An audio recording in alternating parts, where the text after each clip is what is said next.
Magandang buhay! Ito nga pala ang ating cheese stick business for today. So, ayan guys.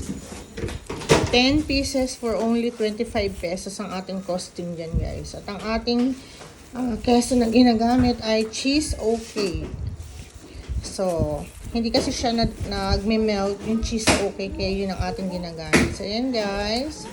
At ang ating size ng wrapper is alanganin size. So, alam ng mga nagawa yan ng wrapper, yun lamang yung sabihin.